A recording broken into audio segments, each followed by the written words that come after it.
नमस्कार साथियों, mister Pandey academy में फिर से आपका एक बार स्वागत है। ये वीडियो विशेषकर बिहार शिक्षक बहाली से संबंधित है और बिहार शिक्षक बहाली में जो आजकल मुद्दे सबके समक्ष उपस्थित हो रहे हैं, खासकर उससे संबंधित है। यदि आप थंबनेल के माध्यम से इस वीडियो तक पहुँचे हैं तो बिल्कुल ये वीडियो आपके लिए है और आपको संपूर्ण वीडियो देखकर समझने की ज़रूरत है। जी हाँ मेरे दोस्तों, आज मैं समक्ष बिंदुओं को लेकर उपस्थित हूँ और थोड़ा सा ये वीडियो लंबा हो सकता है, लेकिन सारे बिंदुओं और पहलुओं को जानना अति आवश्यक है आपके लिए। साथियों, एक एक पॉइंट को लेकर मैं आपके समक्ष उपस्थित हूँ।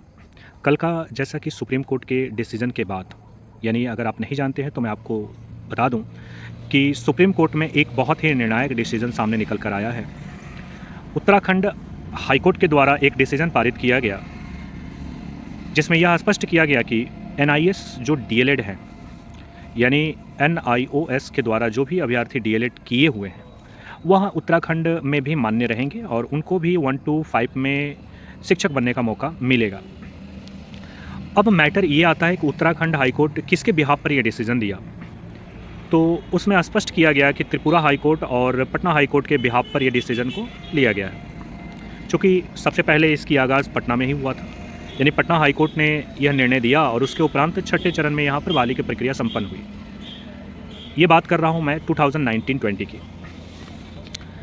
अब इसके आगे जो निर्णय निकलकर सुप्रीम कोर्ट से आ रहा है, इसमें स्पष्ट हो गया है कि NIOS DLED जो किए हुए थे वो फ्रेशर कैंडिडेट के लिए बिल्कुल नहीं था, वो इन सर्विस पर्सन के लिए था, यानी जो ऑलरेडी कहीं ना कहीं कार्यरत थे उनसे संबंधित यह कोर्स कराया गया ताकि कोई भी अयोग्य शिक्षक ना कहलाए।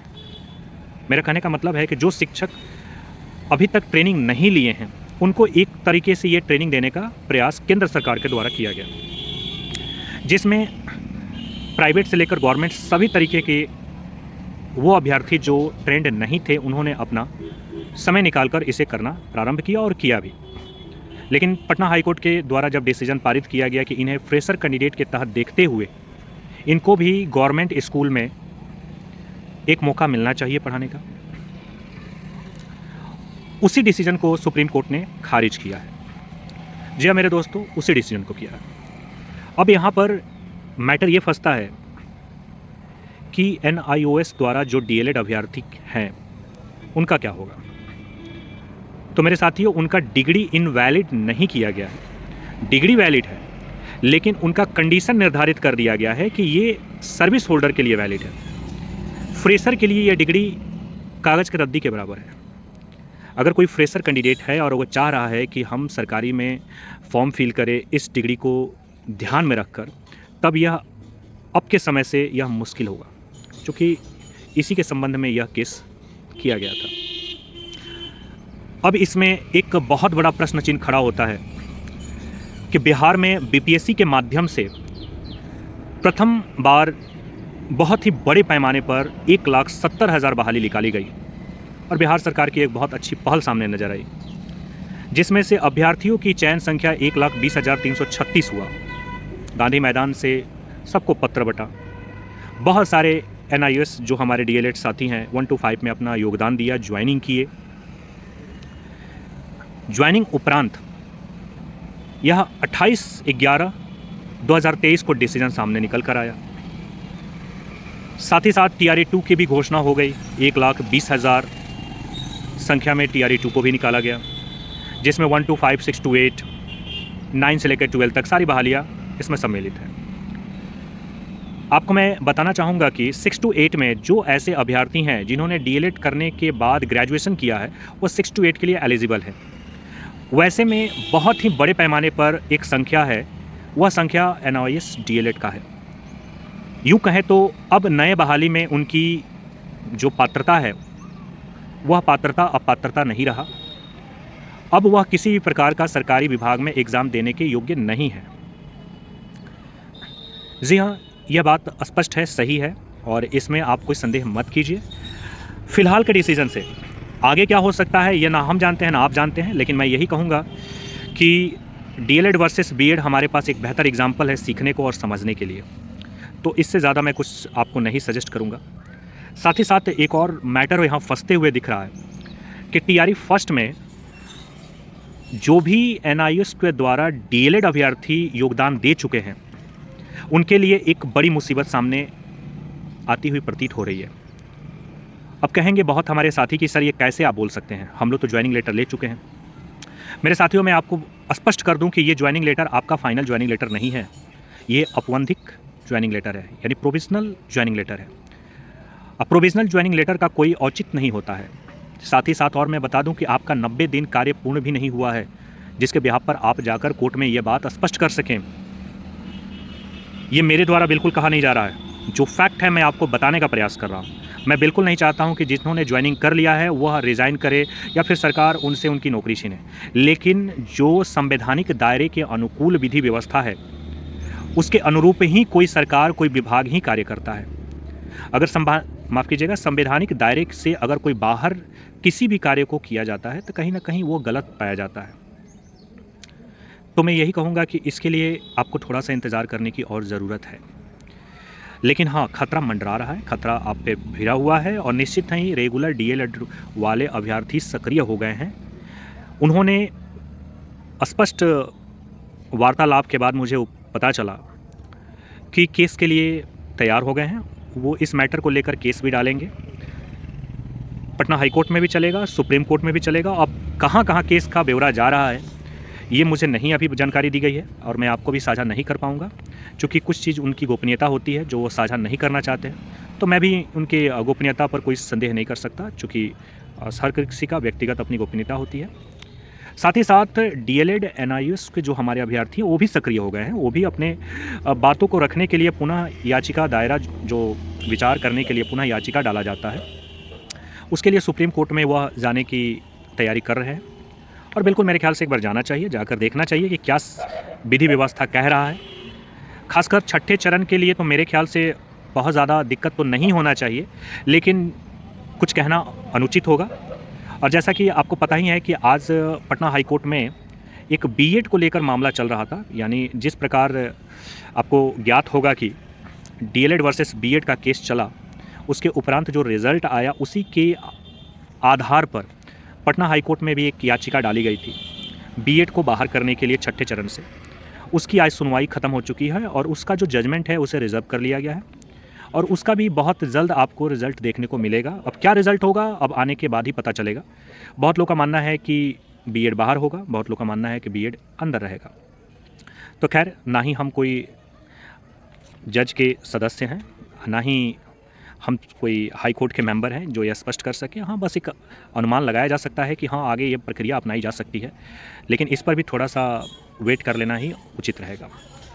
मैटर आगे की तरफ हम लेके चलें तो मैं आपको बता देना चाहूँगा कि इन दोनों प्रक्रिया में एक बहुत बड़ा दिक्कत सामने निकल के आ रहा है। ये है सेकंड मेरिट लिस्ट को लेकर। मैटर यहाँ पर बहुत अच्छा फंसेगा, क्योंकि सेकंड मेरिट लिस्ट अगर निकलता है, देखिए सेकंड मेरिट लिस्ट को लेकर आपको तो तेज़ी करना पड़ेगा, नहीं तो सरकार ये भी हो सकता है कि सेकंड मेरिट लिस्ट को दबा दे। मैटर को शांत करने के लिए सेकंड मेरिट लिस्ट को दबा दे, क्योंकि ये भी अंदर से जानकारी निकल के आ रही है कि अगर एनआईएस डीएलएड को सरकार रखने के पक्ष में रहेगी, क्योंकि सरकार का एक अपने पास एक एबिलिटी होता है, उसको लेकर अगर वो जाती है सुप्रीम कोर्ट तो डेफिनेट है कुछ ना कुछ बेहतर डिसीजन सामने निकल कर आएगा। अगर वो रखने के पक्ष में होगी तो डेफिनेट है कहीं ना कहीं सेकंड मेरिट लिस्ट को ना जारी करने का एक फरमान जारी कर दे, और ये अभ्यर्थियों के हित के लिए बेहतर नहीं है।